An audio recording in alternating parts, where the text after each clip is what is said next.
Hello student, welcome to the first lecture of General Organic Chemistry. My name is Ram Parmar and in this lecture we are going to start with a very important chapter of Organic Chemistry. Now अगर हम लोग 5 minute chemistry के बारे में बात करें तो chemistry के टोटल 4 ब्रांचेस हैं। Organic chemistry, inorganic chemistry, physical chemistry and analytical chemistry. Analytical chemistry as such अगर हम लोग 12th तक बात करें तो हम लोग ज्यादा बात नहीं करते। हम लोग के सिलेबस में सिर्फ 3 पार्ट है केमिस्ट्री के, ऑर्गेनिक, इनऑर्गेनिक एंड फिजिकल। ना स्टूडेंट्स, अगर हम लोग बात करें ऑर्गेनिक केमिस्ट्री की तो ऑर्गेनिक केमिस्ट्री जो है केमिस्ट्री का सबसे इंटरेस्टिंग पार्ट है। अगर आप मुझे एज अ बीइंग प्रोफेसर पूछोगे कि केमिस्ट्री का सबसे इजी पार्ट कौन सा है तो मैं तो बोलूंगा पूरा केमिस्ट्री इजी है। बट अगर स्टूडेंट्स पॉइंट ऑफ व्यू देखें तो मैंने बहुत बार ऑब्जर्व किया है कि उनको ऑर्गेनिक केमिस्ट्री बहुत इजी लगता है और इंटरेस्टिंग भी लगता है। केमिस्ट्री का जो ये वाला पार्ट है वो comparatively as compare to other chemistry part थोड़ा इजी है और इंटरेस्टिंग है। जनरली अगर केमिस्ट्री में किसी को इंटरेस्टिंग पार्ट पूछ जाओगे तो आप यही बोलोगे, organic chemistry. Now students listen to me carefully. मैं यहाँ पे आपके ऑर्गेनिक केमिस्ट्री का पूरा बेस मजबूत करना है। जनरल ऑर्गेनिक केमिस्ट्री केमिस्ट्री का एक ऐसा टॉपिक है जिसके अंदर पूरा ऑर्गेनिक केमिस्ट्री जो है वो कवर हो जाता है।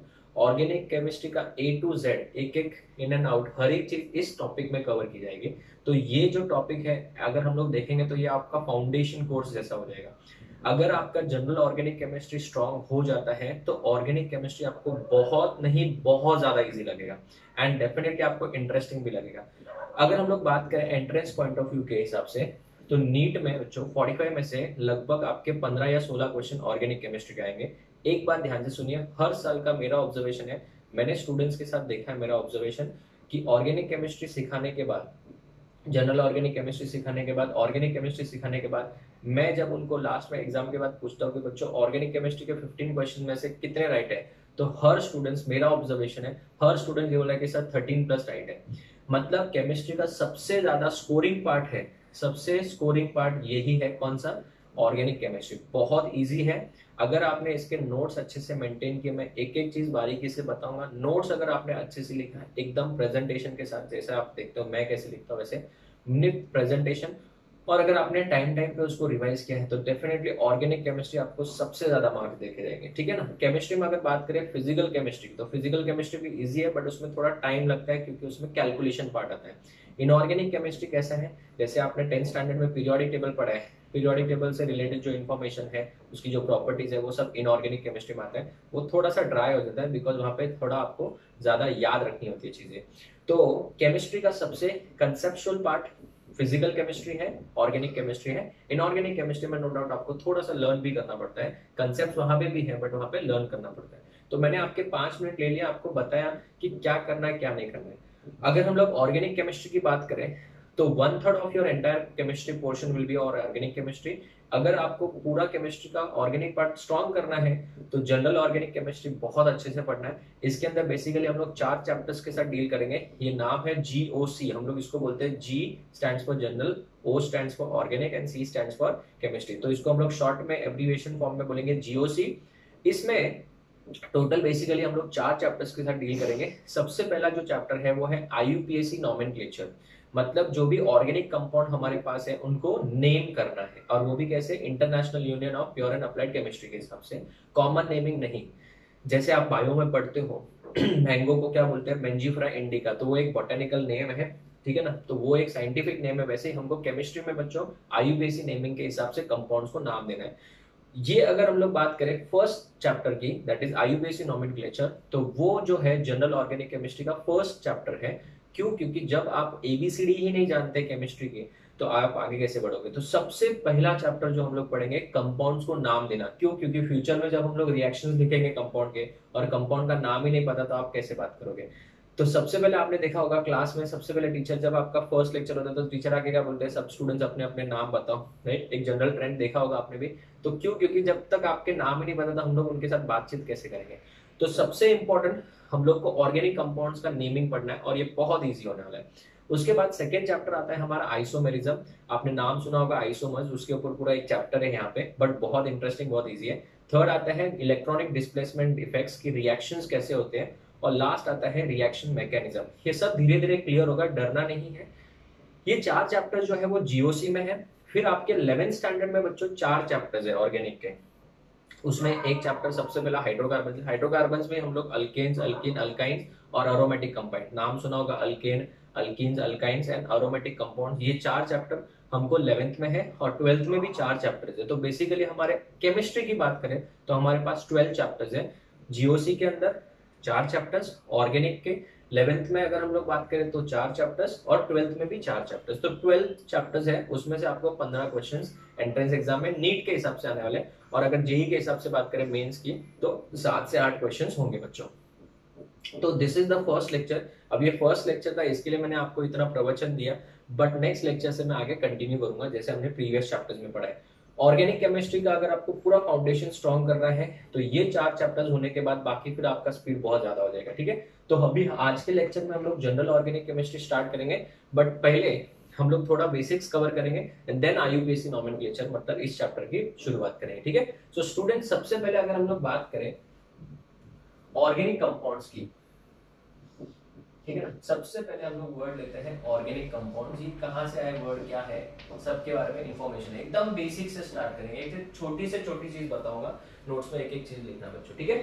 तो स्टूडेंट, सबसे पहले अगर हम लोग बात करें वर्ड ऑर्गेनिक जो है, ये जो वर्ड ऑर्गेनिक है वो क्या रिप्रेजेंट करता है। Word organic symbolizes life. Organic का मतलब होता है लाइफ, बराबर है। वर्ड जो ऑर्गेनिक है, ठीक है ना, आगे हम लोग इसका डेफिनेशन बाद में पढ़ेंगे। पहले हम लोग ये समझते हैं कि ऑर्गेनिक का जो रियल में पहले एंशिएंट टाइम में नाम दिया जाता था उसका मतलब क्या होता था, लाइफ, ठीक है। तो बेसिकली अगर हम लोग केमिस्ट्री में बात करें तो पहले जमाने में कंपाउंड्स 2 टाइप के होते थे।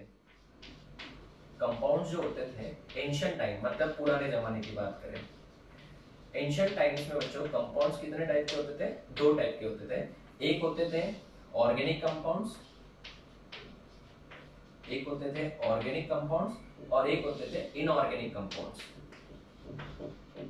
ऑर्गेनिक कंपाउंड्स वो होते थे which are obtained from living bodies. Living bodies से मिलने वाले कंपाउंड्स को हम लोग क्या बोलते थे, ऑर्गेनिक कंपाउंड्स बोलते थे। लिविंग बॉडीज, जिंदा बॉडीज, ठीक है ना, उनसे मिलने वाले कंपाउंड्स को क्या बोलते थे, ऑर्गेनिक कंपाउंड्स बोलते थे। और इनके अंदर कंपल्सरली कार्बन होना चाहिए था, हाइड्रोजन होता था, उसके बाद में ऑक्सीजन होता था, सल्फर होता था, नाइट्रोजन और हैलोजन। हैलोजन मतलब एक्स, ये हो भी सकता है नहीं भी हो सकता, बट ये 2 एलिमेंट्स कंपल्सरली होते थे ऑर्गेनिक कंपाउंड्स। तो organic compounds are those compound which are obtained from sorry living bodies. Inorganic compounds are obtained from non living bodies. So जो भी non living bodies से हमको compounds मिलते थे उनको हम लोगों ने क्या नाम दिया, इनऑर्गेनिक कंपाउंड्स। ये पुराना डेफिनेशन था, ठीक है ना। एक साइंटिस्ट थे जिनका नाम था बर्जेलियस, बराबर है, बहुत इंपॉर्टेंट है, ध्यान देना। उन्होंने एक थ्योरी दिया था और वो थ्योरी का नाम था बर्जेलियस वाइटल फोर्स थ्योरी। अभी ये थ्योरी क्या था इसके बारे में डिस्कस करते हैं। अकॉर्डिंग टू साइंटिस्ट बर्जेलियस, इन्होंने बता कैटलिस्ट का भी डिस्कवरी किया था, कैटलिस्ट का इंफॉर्मेशन सबसे पहले इन्होंने दिया था। अकॉर्डिंग टू बर्जेलियस ने बोला था कि सिर्फ और सिर्फ लिविंग बॉडीज जो होती है, जैसे प्लांट है, एनिमल्स है, या फिर जो भी लिविंग बॉडीज है, लिविंग बॉडीज के पास ही एक कुदरती फोर्स होता है। कुदरती फोर्स मतलब गॉड गिवन फोर्स होता है जिससे वो लोग ऑर्गेनिक कंपाउंड बना सकते हैं, और किसी के पास ये ताकत नहीं है कि वो ऑर्गेनिक कंपाउंड बना सके। मेरे वर्ड्स को अच्छे से सुनना। Only living bodies have that vital force. Vital force मतलब the given by God. God ने, कुदरत ने, भगवान ने एक फोर्स दिया है उनको, लिविंग बॉडीज को, जिससे वो ऑर्गेनिक कंपाउंड बना सकते हैं, और किसी के पास ये ताकत नहीं है कि वो ऑर्गेनिक कंपाउंड बना सके। ये किसने दिया था, बर्जेलियस ने बोला था, और इस थ्योरी को नाम दिया था Berzelius vital force theory. So according to this theory, ध्यान देना, according to this theory only living bodies have that vital force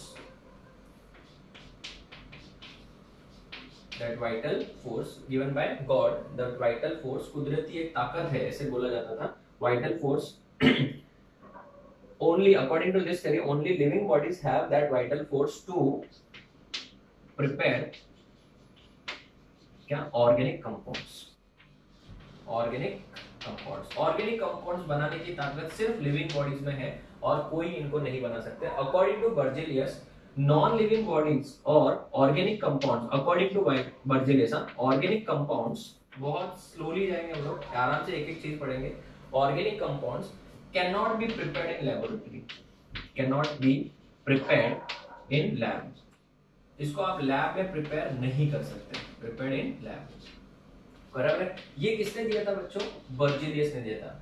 अभी सब साइंटिस्ट ये सोचने लगे कि बर्जेलियस वाइटल फोर्स थ्योरी, और ये एक्चुअल में देखने में तो बहुत सारे लोगों को सही भी लग रही थी कि ऑर्गेनिक कंपाउंड लिविंग बॉडी में से ही बन रहे थे, राइट। तो बहुत सारे साइंटिस्टों ने इसके ऊपर कभी ध्यान ही नहीं दिया कि कैसे ऑर्गेनिक कंपाउंड को लैब में बनाए थे, ऑर्गेनिक कंपाउंड्स को कैसे लैब में बनाया जाए, इसके ऊपर कभी ध्यान नहीं दिया, बराबर है।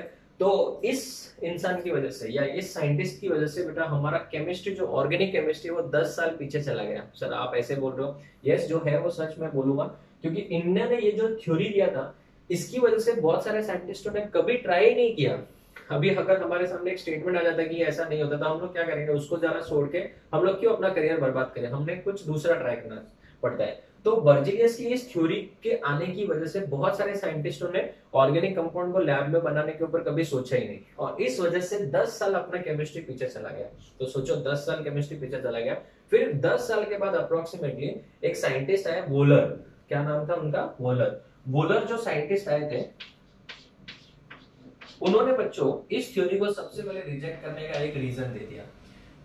अभी वोलर जो एक्सपेरिमेंट कर रहे थे, उनका कोई इंटेंशन नहीं था कि बर्जेलियस वाइटल फोर्स थ्योरी को रॉन्ग करें, राइट। उन्होंने बच्चों क्या किया था, उन्होंने एक्सीडेंटली एक इनऑर्गेनिक कंपाउंड से ऑर्गेनिक कंपाउंड बना दिया। इनऑर्गेनिक कंपाउंड से क्या बना दिया, ऑर्गेनिक कंपाउंड है, एक्सीडेंटली। उनका कोई इंटेंशन नहीं था ऐसे बनाने का, बट उन्होंने इनऑर्गेनिक कंपाउंड से ऑर्गेनिक कंपाउंड बना दिया।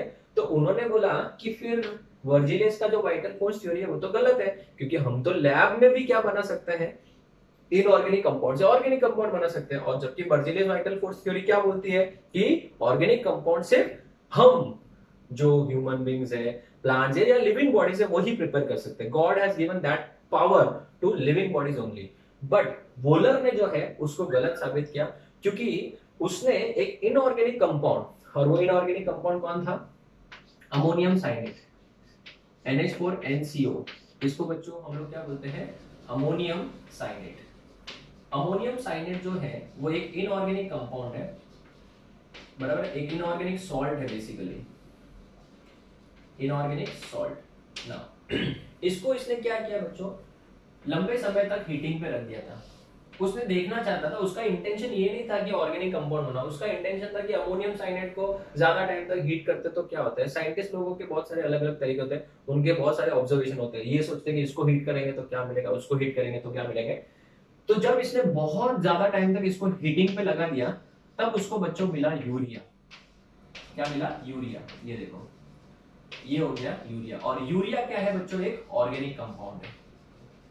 क्या है, ऑर्गेनिक कंपाउंड। तो वोलर ने बेटा सबसे पहले ब्लो दे दिया किसको बेटा, किसको, बर्जेलियस को। उसने बोला था बर्जेलियस के हिसाब से तो लिविंग बॉडीज के पास था, लेकिन हमने तो एक इनऑर्गेनिक कंपाउंड से ऑर्गेनिक कंपाउंड बना दिया, ठीक है। So mister Wohler gave the first blow to Berzelius vital force theory, Berzelius vital force theory, because उसने बेटा एक इनऑर्गेनिक कंपाउंड से ऑर्गेनिक कंपाउंड को क्या कर दिया, prepared.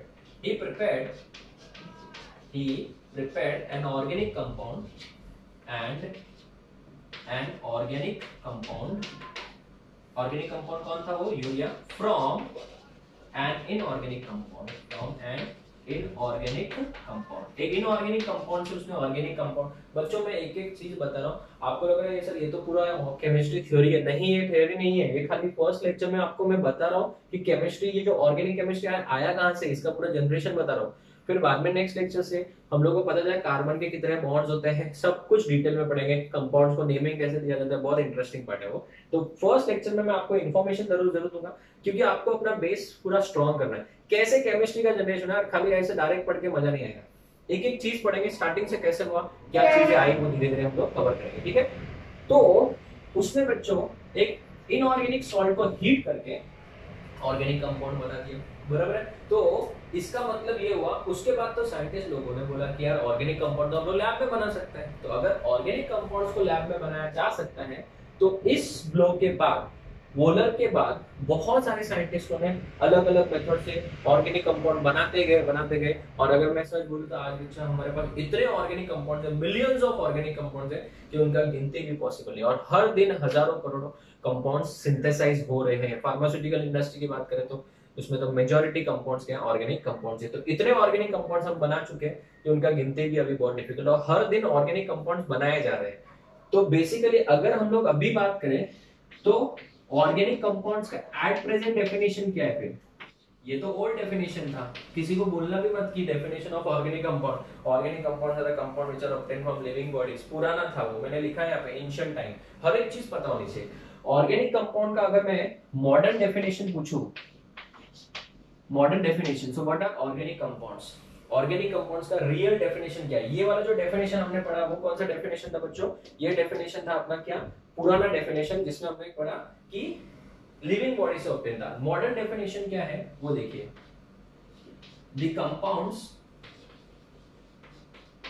The compounds containing carbon and hydrogen carbon and hydrogen, basically carbon और hydrogen जिसमें होता है, आपने 10th में भी पढ़ा होगा, उनको क्या बोलते हैं? हाइड्रोकार्बन्स, ठीक है। The compounds containing carbon and hydrogen और डेरिवेटिव्स ऑफ हाइड्रोकार्बन्स, अब ये डेरिवेटिव्स का मतलब क्या होता है? Derivatives of hydrocarbons are called organic compounds. उन कंपाउंड्स को हम लोग क्या कंपाउंड्स बोलते हैं? ऑर्गेनिक कंपाउंड्स बोलते हैं। सर ये डेरिवेटिव्स नहीं समझा, हाइड्रोकार्बन तक तो सबको समझा है, डेरिवेटिव्स का मतलब क्या है बच्चों? डेरिवेटिव्स का नहीं समझा। तो मैं आपको एक सिंपल सा सवाल पूछता हूँ, इस कंपाउंड का नाम पता है? सर ये तो सबको पता है, मीथेन, ठीक है। मीथेन के अंदर में अगर एक H को हटा के एक OH लेके आ जाओ तो ये क्या हो जाएगा बताओ? 10th में पढ़ा होगा, अल्कोहल बोलते हैं इसको। क्या बोलते हैं? OH आ गया ना, तो अल्कोहल है। तो कहना है से अल्कोहल जो है वो किससे बनाया गया है? हाइड्रोकार्बन से बनाया ना। CH4 क्या था? हाइड्रोकार्बन ही था, CH4 हाइड्रोकार्बन था। हाइड्रोकार्बन से आपने क्या बनाया? अल्कोहल बनाया, वो भी एक ऑर्गेनिक कंपाउंड है। So definitely this is derived from hydrocarbon. Derivative का मतलब कहां से डिराइव किया, कहां से पैदा हुआ है, कहां से जनरेट हुआ है, कहां से आया है, किससे आया है, उसको बोलेंगे डेरिवेटिव। तो alcohol is a derivative of what? कहना है से अल्केन ही हो गया ना। तो उसमें बेटा हाइड्रोजन को हटा के आपने क्या लाया है? OH लाया, तो इसको हम लोग बोलेंगे डेरिवेटिव। तो अगर हम लोग बात करें एग्जांपल के तौर पे, ऑर्गेनिक कंपाउंड्स के बेस्ट एग्जांपल अल्केन्स, अल्कीन्स है, अल्काइंस है, ये सब क्या है? ऑर्गेनिक कंपाउंड्स है। अल्कोहल्स है, अल्कोहल स्कूल में पढ़ा होगा, अल्डिहाइड्स, कीटोन्स, ये सब क्या है? Organic compound. ये सब चैप्टर्स के नाम भी है, अल्डिहाइड्स है, कीटोन्स है, ये सब organic compounds. So what is the modern definition of organic compound students? The compounds containing carbon and hydrogen which are also known as hydrocarbons and derivatives of hydrocarbon, मतलब जिससे हाइड्रोकार्बन से हम लोग aldehyde बना सकते हैं, कीटोन्स बना सकते हैं, उनको क्या बोलते हैं? ऑर्गेनिक कंपाउंड बोलते हैं। तो this is just the introduction part of what general organic chemistry. Organic compounds word कहां से आया, कौन कौन साइंटिस्ट थे, ये सब आपको याद रखना है, ठीक है। तो अभी हम लोग पढ़ेंगे कि कार्बन, अभी अगर हम लोग बात करें इस ऑर्गेनिक केमिस्ट्री की, तो इसका जो हीरो है, बोले ना हर पिक्चर का एक हीरो होता है, इसका जो हीरो है वो है सिर्फ कौन? कार्बन, सिर्फ और सिर्फ कार्बन। क्योंकि हाइड्रोजन तो सबको पता है एक ही बॉन्ड बनाएगा, कार्बन जो है इसका मेन हीरो है। तो कार्बन के बारे में हमको इंफॉर्मेशन लेना बहुत ही जरूरी है, क्योंकि कार्बन की बात करें तो बच्चों ये देखो, ये कार्बन है। अभी आप बोलोगे सर ये क्या है, मैं अभी आपको नेक्स्ट बोर्ड पे समझाता हूँ। आप लोग इसका फोटो लो, हर एक चीज को अच्छे से आप लोग वीडियो को पॉज करके फोटो लो। मैं हर एक के लिए 2-3 सेकंड का टाइम होगा, आप वीडियो को पॉज करके ना फोटो ले लिया करो, फिर एक एक चीज नोटबुक में अच्छे से लिखना, ठीक है। तो आप इसका फोटो लो, फिर मैं आपको आगे थोड़ा सा इन्फॉर्मेशन और देता हूँ।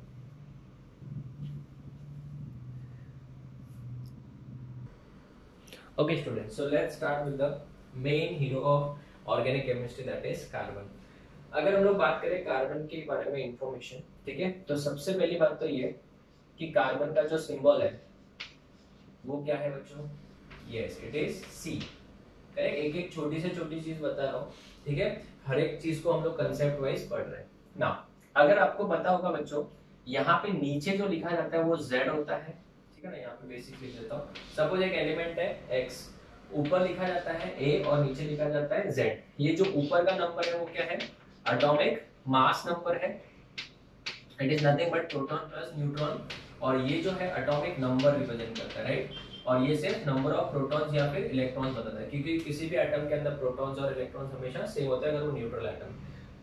तो कार्बन का जो एटॉमिक नंबर है Z, वो है सबको पता है 6, करेक्ट, और एटॉमिक मास नंबर जो है वो है 12, करेक्ट। तो अगर हम लोग कार्बन की बात करें तो इसके पास में प्रोटॉन कितने बच्चों बताओ, प्रोटॉन सर जो प्रोटॉन है वो नीचे का नंबर है, तो प्रोटॉन कितने 6 है, करेक्ट। इलेक्ट्रॉन कितने हैं बच्चों, इलेक्ट्रॉन भी 6 है। और न्यूट्रॉन कितने होंगे, न्यूट्रॉन कैसे पता करना है सर, सिंपल है, ऊपर के नंबर में से नीचे का नंबर माइनस करो, प्रोटॉन प्रोटॉन कैंसिल हो जाएगा, तो बचेगा क्या, न्यूट्रॉन ही बचेगा। तो 12 - 6 विल गिव यू 6, करेक्ट। तो आप बताओ अगर मैं कार्बन का इलेक्ट्रॉनिक कॉन्फ़िगरेशन लिखूं, इलेक्ट्रॉनिक कॉन्फ़िगरेशन, अगर मैं कार्बन का इलेक्ट्रॉनिक कॉन्फ़िगरेशन लिखूं तो सबने स्कूल में पढ़ा है बच्चा, 2 8 8 ऐसा पढ़ते हैं ना, वैसे सेम। तो यहाँ पे इलेक्ट्रॉनिक कॉन्फ़िगरेशन क्या है, 6 इलेक्ट्रॉन है, तो 2 कितना हो जाएगा, 4 हो जाएगा।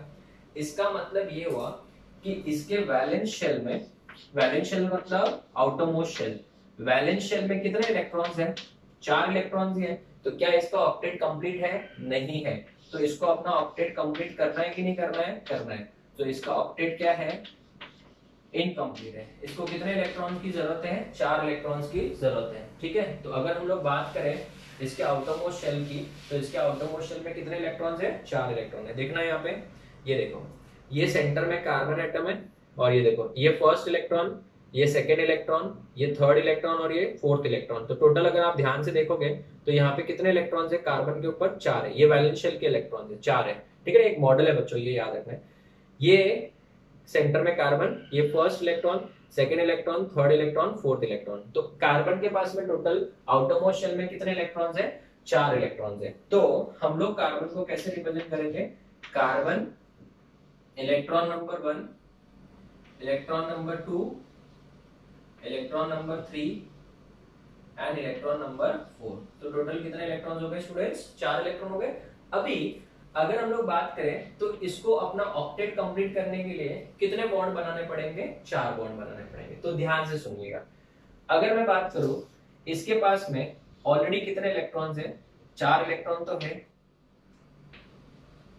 1 2 3 और 4 है, बराबर है, 4 इलेक्ट्रॉन तो है, और 4 इलेक्ट्रॉन ये शेयर करेगा, ठीक है ना। आपने सुना होगा कोवैलेंट बॉन्ड, कार्बन जनरली क्या बनाएगा, कोवैलेंट बॉन्ड ही बनाएगा, राइट ना। अगर एक हाइड्रोजन आ जाता है, सबको पता है हाइड्रोजन के पास 1 इलेक्ट्रॉन होता है, हाइड्रोजन का एटॉमिक नंबर 1 है, तो हाइड्रोजन का इलेक्ट्रॉन समझो मैं क्रॉस से रिप्रेजेंट करूं, किससे रिप्रेजेंट करूं, क्रॉस से। तो कार्बन का 1 इलेक्ट्रॉन और हाइड्रोजन का 1 इलेक्ट्रॉन मिलके एक बॉन्ड बनाएगा, ये बॉन्ड बन गया एक। तो केमिस्ट्री में याद रखना, 2 इलेक्ट्रॉन मिलके एक बॉन्ड बनाते हैं, वापस बोलो, 2 इलेक्ट्रॉन मिलके एक बॉन्ड बनाएंगे, ठीक है। तो अभी यहाँ पे कितने इलेक्ट्रॉन है, 2 इलेक्ट्रॉन, एक बॉन्ड मतलब 2 इलेक्ट्रॉन। सपोज दूसरा हाइड्रोजन भी आया, वो भी अपना 1 इलेक्ट्रॉन लेके आ गया, तो यहाँ पे ये दोनों मिलके भी एक बॉन्ड बना देंगे बच्चों, करेक्ट। फिर तीसरा हाइड्रोजन आया, यहाँ पे ये अपना इलेक्ट्रॉन लेके आया, ये क्रॉस वाला और ये डॉट वाला, दोनों ने मिलके एक और बॉन्ड बना दिया, ठीक है। चौथा वाला हाइड्रोजन भी आया, उसने भी 1 इलेक्ट्रॉन लेके आया, ये और ये वाला मिलके एक बॉन्ड बना दिया। तो बेसिकली यहाँ पे क्या बन गया, CH4 बन गया। तो कार्बन, याद रखना आज के बाद, द हीरो है, और कार्बन सिर्फ 4 ही बॉन्ड बनाता है। ये देखो, अगर मैं बात करूं तो ये देखो, ये फर्स्ट हाइड्रोजन, ठीक है ना, ये मॉडल केमिस्ट्री में याद रखना, ये फर्स्ट हाइड्रोजन, ये हाइड्रोजन है और ये इसका इलेक्ट्रॉन है, ठीक है। तो ये वाला देखो इसके साथ मिलके बॉन्ड बना दिया, ये फर्स्ट CH हो गया, ये H है और ये कार्बन है। फिर दूसरा हाइड्रोजन आया, वो भी अपना 1 इलेक्ट्रॉन लेके आया और ये वाला इलेक्ट्रॉन मिलके एक बॉन्ड बन गया। सो ये सिंगल बॉन्ड है। अगर हम लोग बात करें यहाँ की बात, तो ये देखो, ये तीसरा हाइड्रोजन आया, इस तीसरे इलेक्ट्रॉन के साथ मिल गया, और ये चौथा इलेक्ट्रॉन आया, ये चौथे इलेक्ट्रॉन के साथ मिल गया बच्चों। तो ये हो गया आपका C सेंटर में, और H कितने हैं, 4 है, तो ये हो जाएगा आपका CH4। थोड़ा सा मैं इसको छोटा बना दूं ताकि जगह बने आपके पास। इसको हम लोग क्या बोलेंगे, CH4 बोलेंगे, ठीक है। तो यहाँ पे आ गया आपका CH4। तो कार्बन जो है मैक्स टू मैक्स कितने बॉन्ड बनाएगा?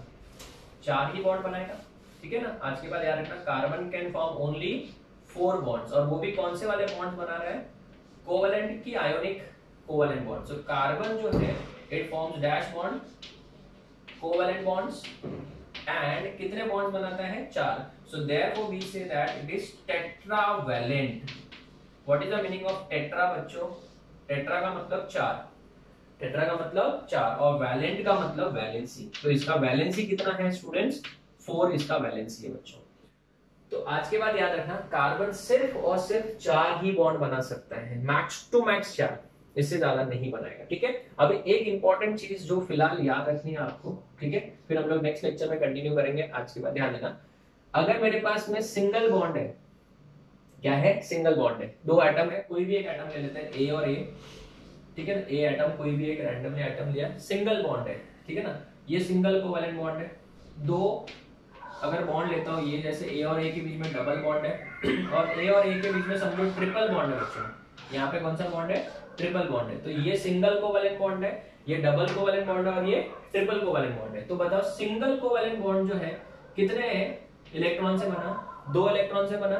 तो याद रखना, सिंगल कोवेलेंट बॉन्ड या फिर सिंगल बॉन्ड बच्चों कितने इलेक्ट्रॉन से बनेगा? 2 इलेक्ट्रॉन से बनेगा। अगर मैं इसकी बात करूं बच्चों, तो यहाँ पे इसका एक इलेक्ट्रॉन, इसका एक इलेक्ट्रॉन, एक बॉन्ड बन गया, ये वाला इलेक्ट्रॉन और ये वाला इलेक्ट्रॉन, ये 2 वाला। तो टोटल डबल बॉन्ड में कितने इलेक्ट्रॉन होते हैं बच्चों? डबल बॉन्ड में 4 इलेक्ट्रॉन होते हैं। ये सब बेसिक्स याद रखना है आपने को नेक्स्ट लेक्चर के लिए। अगर मैं ट्रिपल बॉन्ड की बात करूं, तो ये 3 इलेक्ट्रॉन इसके और ये 3 इलेक्ट्रॉन इसके भी, तो ट्रिपल बॉन्ड होगा। इसको बेटा हम लोग क्या बोलेंगे? ट्रिपल बॉन्ड में टोटल कितने इलेक्ट्रॉन होंगे? 6 इलेक्ट्रॉन होंगे, ठीक है ना। तो एक इंपॉर्टेंट इंफॉर्मेशन फिलहाल के लिए याद रखना, आगे हम लोग इसको क्लियर करेंगे। फिलहाल अभी ये मैं क्लियर नहीं कर पाऊंगा क्योंकि इसका इंफॉर्मेशन आगे आएगा, तो ध्यान से सुनो। सिंगल बॉन्ड जब होता है तो उसको बेटा हम लोग हमेशा सिग्मा बॉन्ड बोलते हैं। इसको न, हिंदी में अपन न लिखते हैं ना बच्चों, वैसे इसके ये टी को हटा दो, इसको सिग्मा बोलते हैं। कौन सा बॉन्ड बोलते हैं? सिग्मा बॉन्ड, याद रखना। और एक दूसरा और बॉन्ड होता है ऐसा वाला, इसको हम लोग बोलते हैं पाई बॉन्ड। फिलहाल के लिए याद रखना, आगे हम लोग इसके भी कंसेप्ट डिटेल में पढ़ेंगे। तो अगर हमारे पास में सिंगल बॉन्ड है, एक ही बॉन्ड है, तो वो हमेशा सिग्मा होगा। डबल बॉन्ड है तो पहला सिग्मा और फिर पाई।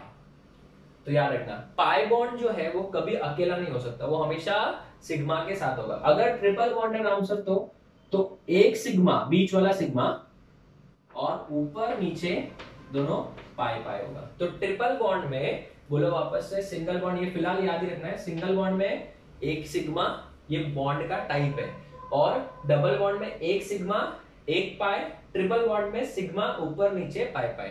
Single bond sigma bond, repeat, single bond sigma bond, single bond sigma bond, double bond sigma pi, double bond sigma pi, triple bond sigma pi pi, sigma pi pi. तो ये information आपको याद रखना है।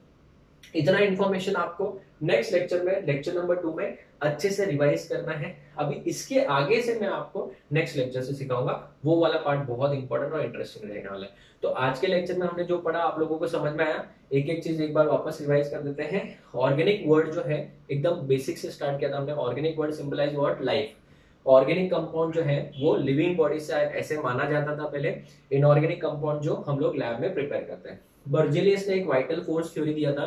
उसने बोला था कि हमको कुदरत से एक गिफ्ट मिला है जिससे हम लोग क्या बना सकते हैं? ऑर्गेनिक कंपाउंड बना सकते हैं, और ऑर्गेनिक कंपाउंड्स को लैब में नहीं प्रिपेयर किया जा सकता है, और इसने इसको नाम दिया था बर्जेलियस वाइटल फोर्स थ्योरी।